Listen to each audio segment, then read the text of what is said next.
Përshëndetje dashur miq, unë jam tenori Ismet Veseli dhe ju për momentin po ndjekni podcastin Aulos. Sot në studio kam një soprano e cila sapo ka filluar të merret me muzikën klasike. Ajo është Fjolla Lecaj nga Shkupi. Fjolla, mirë se na erdhe. Faleminderit, mirë se i gjeta. Fjolla, po nisim pak nga ajo që çka të ka inspiruar me u marr me këndimin edhe muzikën klasike. Me këndimin si fillim prej e vogël, me karaoke, me shfaqje të shkollës, kështu festivale. Çdo herë kam pas një dëshirë që du të mire me këndimin. Edhe çdo herë në shtëpi. Si gjithmonë kur nisim atë periudhë me këndu. Pse vendosëm me u marr profesionalisht si ndodhet me shkollë në shkollë të mesme të muzikës? Profesionalisht, kallëzoj drejt, unë nuk e kam mendu njerë. Kam pas të regjistrojmë në medicinë, që është komplet tjetër, po. Por mbasi mora pjesë në disa shfaqje të vogla me këndimin, mami ishte si e para që më ka dhënë idenë, edhe ka qenë sikur pse jo, pse mos ta provojsh,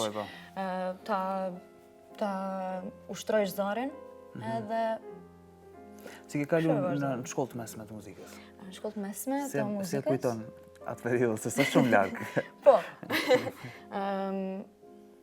Pak më merr malli për atë periudhë, edhe kisha thënë, kisha përshkushtuar pak më shumë punë, por mendimin e Mustafës Emiri, profesorit dhe mentorit që e kam pasur gjatë atyve 4 viteve, që falenderoj shumë, më ka ndihmu, më ka shty, më ka dhënë kurajo, që ta vazhdoj edhe më tutje edhe më profesionalisht. Realisht ne jemi 2 studentët. Po. Mustafa Emiri, cili të përshëndesim shumë. Këto që po i përmend këto koncertet, sa mendon që kanë ndihmu realisht për me pa sa vështirë është këndimi, sa është shumë i vështirë. Ata që se kanë studiu, nuk e dinë që është shumë i vështirë dhe kërkon përkushtim edhe çdo ditë ushtrime edhe si një sportist. Po. Sidomos për muzikën klasike, operë, si e këndojmë ne, është krejt tjetër ngjyrë, krejt tjetër botë. Ka qenë rëndë në fillim, por me teknikat, po edhe ushtrimet, në kontinuitet. A i person që ke kërku edhe në internet, edhe e ke dëgju këngëtar tjerë? Po, në fillim kam marrë shumë inspirim, por jam mësu që duhet ta gjesh vetë zërin tëndë, në ngjyrën tënde, si të përshtatët. Edhe koncertet më kanë ndihmu shumë. Koncertet, garat në shkollë të mesme sidomos, ka qenë eksperiencë, përvojë. Është rrugë realisht. Po. Me stresin, se ke menaxhu stresin? Stresin? Dhe si vazhdon me menaxhu? Në shkollë të mesme nuk kam pas aq, vetëm në fillim derisa jam adaptu. Stresi është diçka që menaxhohet. Po, menaxhohet, po. Nuk kam pas ndonjë farë momenti që presion, po. Vetëm për shembull para koncerteve njerë me adrenalinën, po ajo ka qenë adrenalinë e mirë, ajo më ka shtyr në fakt. Po. Nëse kur i dëgjojmë këta këngëtar tjerë të këndu, ai paramendon me ngjyra edhe zërat e këngëtarëve? Po. Çdo herë. I analizoj çdo herë, se normal ka plot lloje të zërave, edhe unë si sopran lirik e kam shumë të butë edhe të hollë. Sopran lirik koloratur, apo vetëm sopran lirik? Jo, vetëm sopran lirik. Por jam asaj rrugës që do i ushtroj edhe për koloratur, po. Se mendoj që secili zë i ka koloraturat, po është vetëm moment teknik. Tash si po kalon në studime? Tash jenë studente në Fakultetin e Muzikës? Po, në vitin e 2, jam tek profesoresha Vesna. Është si profesoresh deri tash më ka ndihmu shumë, shoh shumë progres në krahasim me në fillim të vitit parë, edhe me vetbesim, po edhe vetë në teknik, edhe në zë, kam shumë forcë, shumë pa marrë, pa stres, pa kur gjë. Apo ndjen ndryshim në këndim, në të kuptime që po ndryshon zëri vetë, a më shumë teknikisht? Se edhe kjo mosha ndoshta edhe me moshë ndryshon zëri. Po. Pak edhe Nuk e di se është ullë, në tegjenia femërore, po të ne shembull është tash po shoh edhe unë ndryshim në zërin tim, sikur është më i sigurt, sikur është më stabil. Ndoshta është me moshë, nuk e di. Është edhe me moshë, po. Më ka treguar bash profesori Mustafa që ende në vitet më tutje do zhvillohet edhe do zgjerohet më mirë, edhe kam dallu shumë. Për shembull në shkollë të mesme, notat e larta kam pas shumë problem ti arri, tash i këndoj pa problem, jam përmirësu edhe me teknik, po edhe me ngjyrë të zërit, e kam dallu që ma herët kam qenë pak ma e dopë, e që jo, shkon ditë për ditë pak. Çka të bën me dëgju një këngëtar, çfarë do lloj të muzikës, çka të bën me dallu edhe me dëgju më shumë? Çka është ajo që të pëlqen ty edhe që mundesh me vrejtë një këngëtar? Pikë së pari, siguriteti, vetbesimin të edhe në ato që e bën, e din, Për ty ka rëndësi, ka pasion. Ajo pamja e parë. Po. Përshtypja e parë, po. Po edhe të ketë, si thuhet, të gjerë. Fleksibilitet? Po, fleksibilitet. Çfarë rutine ke kur ke koncert? Për shembull tash ke qenë në Sofia, po e përmendim se Fjolla është fituese e çmimit të parë në si quhej gara? Në Romansiadat Ballkanike. Çka këndove atje? Kam këndu 2 vepra, Siren të Rahmaninovit, edhe Ja pa ju Atago, të dyjat në gjuhën ruse. Atje isha me profesoreshën Elena Siljanovska, që më ka rekomanduar profesoresha Vesna. Jam shumë falenderuese për këtë oportunitet, po, mundësi. Kemi pas prova çdo javë prej verës, sepse garat janë mbajt në nëntor.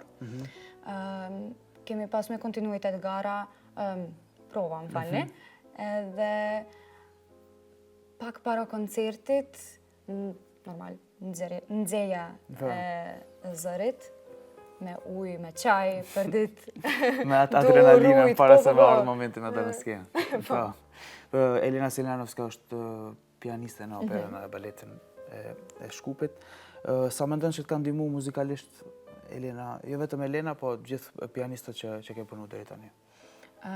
Ajo, si profesoresh, më ka ndihmu në një mënyrë ma ndryshe, normal, se cili profesor është ndryshe, se cili ka këshillat e veta, edhe plus sepse romansiadat, ose veprat romance janë ndryshe prej ato që i përpunoj tash. Arja operistike. Po. Ka qenë krejt bot tjetër. Me gjuhën? Me gjuhën ka ardhë lehtë, çuditërisht, ama edhe ajo e ka përmend që ne shqiptarët e kemi më lehtë të shqiptojmë fjalët edhe të flasim, por... Do është edhe maqedonisht janë ndihman, që e dim si gjuhë. Po, gjuhët slave, normal. Si muzika ishte më ndryshme, Rahmaninov dihet që është shumë i vështirë për me këndu. Siren, vepra janë të dy veprat kanë qenë kështu dy faqe, 1 minutë e gjys, kështu që nuk më ka ardhë aq rënd, por problemit e ato lloj të veprave të interpretime është, po, interpretime, fraza, ta tregojsh në ato 1 minutë e gjys, një prall. Realisht dush me tregu një histori shumë për shumë pak kohë. Edhe çfarë janë këto impresionet nga njerëzit që i ki afër për këtë çmimin tash e fitove? A janë gëzuar gjithë? Janë kënaqur, shumë. Me njerë masi e kam marrë vesh, kur na tregoi profesoresha, unë nuk e kam prit, ju kallëzoj të drejt. Me njerë thira mamen, bapen në telefon, edhe janë gëzuar shumë. Si ishe gara, ta mendon që janë të shëndetshme për një këngëtar? Mendoj që po. Mund të jenë edhe pak, si tem... Jo të shëndetshme. Po, të bëjnë dëmshme, po. Por nëse ke, si tem, mindsetin e sakt, nuk bëm problem, e din që është përvoj, edhe nëse me të vërtet ke punu në ato që do në të paraqitit, po, atër e din se ku vendosësh. Që që ti se ki pas problem, kërë? Jo. Ke shku edhe më herët në gara, kjo nuk është gara, kërë? Po. Ka shku edhe në Nish, në Serbi, pak më herët para garave në Sofje. Vitin e kalun kanë qeftë në Ruma, në Serbi. Ato dy garat kemi qenë me profesoreshën Vesna, ku e kam marrë venin e dytë edhe venin e tretë. Edhe ato gara kanë qenë shumë të mirë, edhe studentët, atmosfera ka qenë e mirë, do më thonë kretë kanë qenë të sjellshëm, nuk ka pas ndonjë energji të keqe. Negative. Po, negative. A ke kriju shoqëni gjatë këtyre garave me u taku me njerëz tjerë, me këngëtar tjerë? Nga vende tjera? Nga vende tjera, janë asi shoqëni sipërfaqësore, normal. Po, kaluse. Po, më ka rasti të njoftohen me plot student të ri, moshatar, edhe ka qenë një eksperiencë shumë e lumtur, më ka bë mirë. A je e para që mirësh me muzikë në shtëpi? E para të gjeneratës sime, ka mame e dajt i kemi, ma shumë nga ana e muzikës, por tash normal, nuk miren më, vetëm daja syl, që e falenderoj se dhe ajo është inspirimi jem, prej e vogël.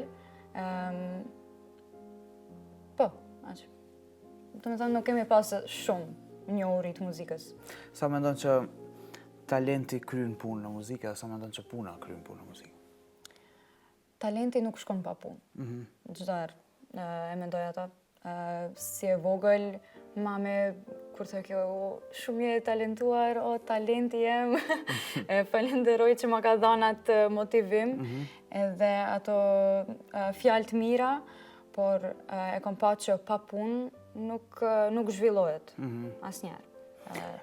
Gjithashtu je pjesa edhe korreve. Po. Si me thonë shqip tash, zhenski mladinski hor është korri i femrave. Po, korri i femrave, me dirigentin Sasho Tatarchevski. Çfarë eksperiencë është ajo?